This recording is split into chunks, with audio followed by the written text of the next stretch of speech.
Hola, muy buenas. Vamos a hacer una sinopsis del tema 3. En este caso, empezaré con el punto 3.1, uno de los temas más importantes del temario de biología del programa diploma. El punto 3.1 nos habla de los genes, con lo cual vamos a empezar comentando lo que es un gen.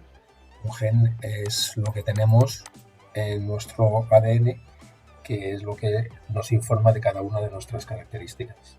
Somos más altos, más bajos, más guapos, más feos, etcétera. Todas las características que tengamos están incluidas, definidas en los genes, ¿no? La genética es la rama que estudia todo esto. Cuando se empezó a hablar de algo parecido a un gen, aunque no se sabía ni lo que era, ni cómo era, ni dónde estaba, fue en el siglo XIX, pero luego ya hasta el siglo XX, que ya empezarían los grandes descubridores, pues no se supo nada, ¿no? Avery, MacLeod, luego Watson y Crick, etcétera, ¿no? Bueno, vamos a pasar al siguiente punto. Y en el punto siguiente vamos a hacer una pequeña comparativa, breve comparativa entre los genes. Damos por supuesto que cuanto mayor grado de evolución, más cantidad de genes. Pues no, es falso. Aquí vemos unos bichos como por ejemplo este parásito unicelular, Trichomonas vaginalis, que tiene hasta 60.000 genes, o un árbol como un álamo que tiene 46.000, que son muchísimos más que los genes humanos, que son en torno a 25.000 aproximadamente. Bueno, después veremos dónde se encuentran los genes. Los genes se encuentran específicamente en los cromosomas, ya lo hemos dicho, por grupos.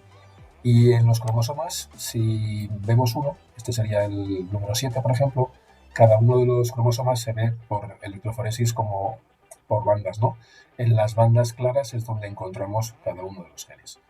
Fijaros que en un cromosoma normal pues el 5% del genoma se suele encontrar.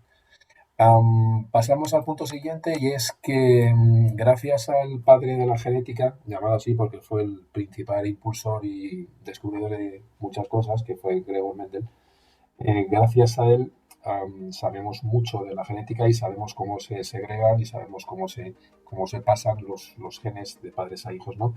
Gregor Mendel fue el de los experimentos famosos de los guisantes, que eran amarillos, verdes, lisos, rugosos. Entonces nos da una idea de cómo es posible tener un guisante verde si sus progenitores son los dos amarillos. ¿No?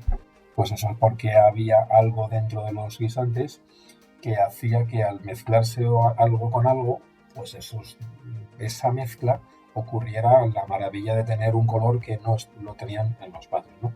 Entonces, ese tipo de manifestación que pueden tener los genes, que puede ser dos, se llaman alelos, es decir, cada gen tiene dos alelos y esa forma de manifestarse. Se encuentran en cromosomas en lugares diferentes, en locus distinto. Por cierto que, no lo he dicho, el lugar donde se encuentra un gen en el cromosoma es un locus.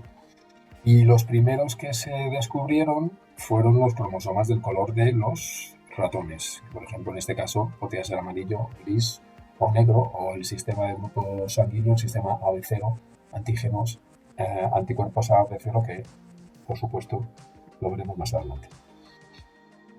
La diferencia entre alelos puede ser muy grande, aunque normalmente es muy pequeña, quizás incluso hasta una sola base, desde una sola base hasta un par o un número muy, muy, muy pequeño, y eso lo vamos a estudiar en una de las enfermedades, por desgracia, más importantes, quizás la enfermedad genético más frecuente en los seres humanos, que es la anemia falciforme.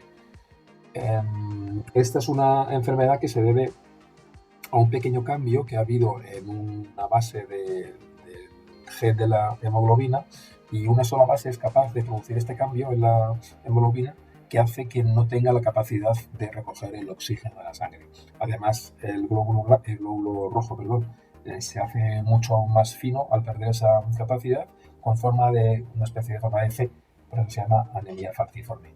¿Cómo cambian los genes a lo largo del tiempo y cómo provocan la evolución, ¿no? Lo que hoy en día consideramos que es la evolución?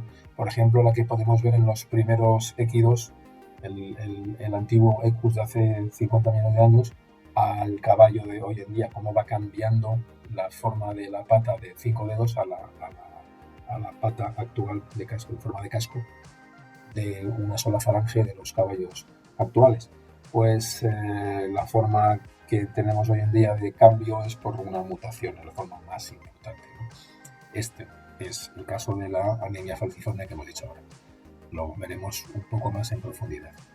Para todo esto hace falta conocer y saber lo que es el conjunto de genes que forman un ser vivo, y eso se llama genoma. Sería importantísimo que llegáramos a conocer el genoma de una especie para poder hacer cambios, pero sobre todo cambios importantes, en el caso de los humanos, enfermedades producidas por problemas déficit en el genoma. Ya lo tenemos, sí, es verdad, y gracias al proyecto Genoma, un proyecto muy ambicioso que se inició en los años 90 con 15 años de duración, aunque luego, gracias a que estaban inmersas tanto grupos públicos como privados, se pudo hacer 2 años antes y se hizo en el 2003. Gracias a esto podemos saber la secuenciación de bases del ser humano, todavía no la tenemos entera, pero sí que sabemos dónde se encuentran algunos genes importantes, ¿no? Todos tenemos acceso a este tipo de información, ciertamente.